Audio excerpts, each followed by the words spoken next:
As you may know, OnePlus is my favorite phone manufacturer, starting off as the flagship killer to now bringing features that other big companies are scared to try, like a pop-up camera, and also one of the first to bring the 90Hz screen. They've always had a no-compromise design, especially as of late. Right now, with the OnePlus 8 Pro, they're adding other premium features, which are things that most people don't care about, which isn't a big deal to me if they didn't remove some of the great features that made us love OnePlus in the first place. So look, I'll admit, adding wireless charging for me is a big deal. It may not be a big deal for you, but I wanted that for years. And so them adding that is actually a really good thing. So I'm okay with that. We're also seeing that 120 Hz is going to be on this phone too.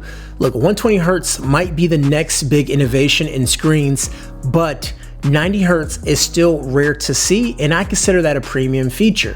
So is 120 Hz going to be a big move if it compromises other things like battery life? And also, is there a way to give me 90 Hz with a higher resolution, or is it 120 or nothing?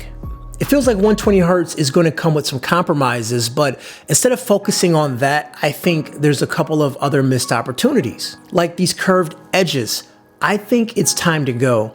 I know most people these days are a fan of flat phones, and curved edges, they sort of ran its course already. Of course, they look sleek, but the functionality just isn't great at all. It also appears that OnePlus has moved away from the pop-up camera on the Pro series and added a hole punch in the display. These previous phones that OnePlus made, in my opinion, had a no compromise design, and I just love that. And now it's sadly gone. With OnePlus releasing phones every 6 months or so, the difference between the Pro and T series has always been debatable. I'm just worried that some of the unique features of the Pro series are just being taken away. So what is so pro about this phone now? Now there are rumors that the OnePlus 8 Lite will be a phone that's coming out too. So now that there is a more affordable version coming out, it's quite possible that the price of the Pro will just continue to rise to make it seem more premium. And now, if that price does rise, it seems like this phone is starting to blend in rather than stand out.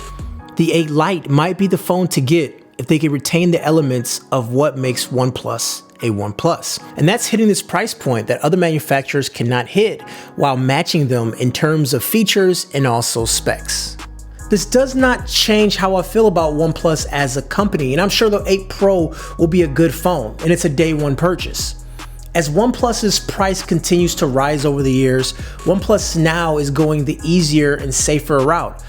I'm not here to say the phone is going to be bad. No, OnePlus just made some changes and maybe decided to cut the wrong corners on things that people actually valued. Look, I'm actually getting worried about this phone, as the 8 Pro to me was going to be OnePlus's next step. I mean, OnePlus is now going to be carried in Verizon stores, and it's also been carried in T-Mobile. So I kind of feel that they should put their best foot forward and not kind of going backwards when it comes to certain things. Is OnePlus being complacent, or maybe they're being a little scared? I don't want OnePlus to be safe. I want them to be the flagship killer, not being killed by their flagships. These are my thoughts. What are yours? Leave them down below. Kevin the Tech Ninja, hit subscribe, like, and comment. Talk to you guys later. Peace.